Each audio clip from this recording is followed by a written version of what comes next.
Hello बच्चों, एक बार फिर से स्वागत है आपका हमारे यूट्यूब चैनल हिंदी पाठशाला में। जैसा कि हमने बताया कि इस समय कंपटीशन का समय है, तो इस समय हमारे जो भी प्रश्न हैं वो आपके कंपटीशन लेवल के लिए बहुत ही उपयोगी सिद्ध होंगे। तो आइए इसी श्रृंखला में बढ़ते हैं आगे और देखते हैं कि आज कौन कौन से प्रश्न आपके सामने आने वाले हैं। हमारा पहला प्रश्न है, क्षत्रज्ञ और श्रा कहे जाते हैं। क्षत्रज्ञ और श्रा क्या कहे जाते हैं? दीर्घ व्यंजन, संयुक्त व्यंजन या फिर स्वर? तो इसका राइट ऑप्शन होगा आपका संयुक्त व्यंजन। क्षत्रज्ञ और श्रा जो है वो हमारे संयुक्त व्यंजन होते हैं, क्योंकि ये दो व्यंजनों के मेल से बनते हैं। दूसरा है हमारा हरियाली है। जो हरियाली शब्द है वो क्या है? जातिवाचक, भाववाचक या फिर समूहवाचक। तो हरियाली को देख के, जब भी आप हरियाली देखते हैं तो आपके अंदर कुछ भाव उत्पन्न होता है, कुछ फीलिंग उत्पन्न होती है। और जैसा कि हमने अपने वीडियो में बताया है आपको, जब हम किसी चीज़ को महसूस करते हैं तो वो हमारा हो जाता है भाववाचक। हमारा तीसरा प्रश्न है, हिंदी में अयोगवाह वर्णों की संख्या है।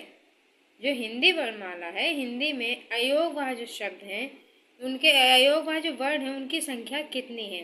3, 2 या 6? इसका राइट आंसर होगा आपका 2। हिंदी में अयोगवाह वर्णों की संख्या है 2, अंग और आह। चौथा क्वेश्चन है हमारा, अध्ययन में कौन सी संधि है? दीर्घ, यण या अयादि संधि? तो सबसे पहले तो बच्चों, कभी भी यदि आपको ऐसे याद ना रहे तो एक बहुत ही सिंपल सी ट्रिक है, आपको 4 वर्ण याद रखने, या, रा, ला और वा। या, रा, ला और वा, इनके आगे यदि कोई भी आधा व्यंजन स्वर कुछ भी हो, जैसे कि इसमें देखिए या है और या के आगे आधा धा है, तो ऐसा जहाँ भी आपको कोई शब्द मिले तो निसंकोच आप उसमें यड़ संधि लगा सकते हैं। याद रखें, या, रा, ला और वा, या, रा, ला, वा, इनके आगे कभी भी आपको आधा वर्ण दिखे तो वहाँ पे हमारी कौन सी संधि हो जाएगी? यड़ संधि। इसलिए अध्ययन में हमारी कौन सी संधि होगी? यड़ संधि। उसके बाद हमारा पांचवा प्रश्न है, इनमें से अगम का विलोम क्या है?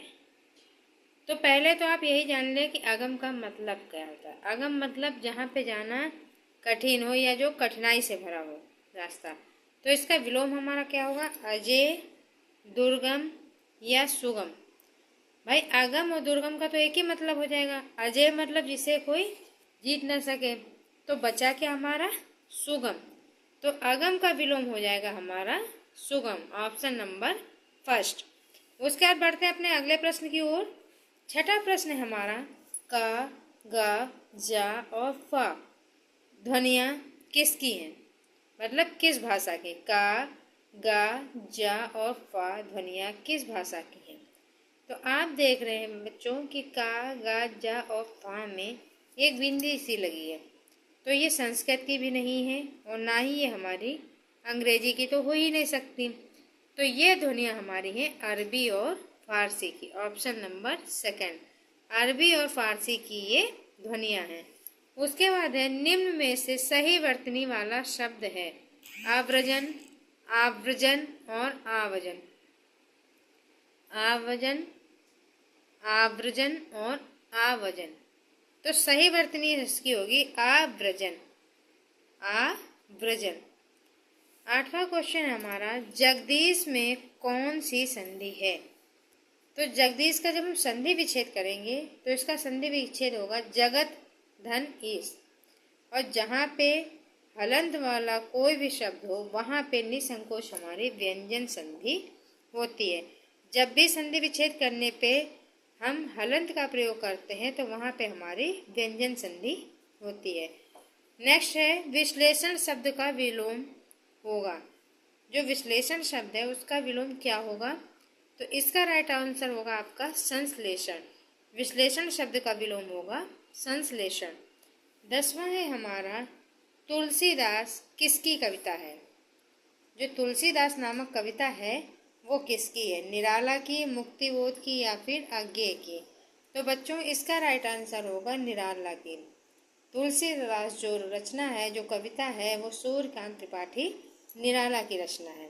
उम्मीद करते हैं आज के प्रश्न आपकी परीक्षाओं में उपयोगी सिद्ध होंगे, महत्वपूर्ण सिद्ध होंगे। मिलते हैं इन्हीं प्रकार के अन्य प्रश्नों के साथ नेक्स्ट वीडियो में। तब तक के लिए बाय बाय।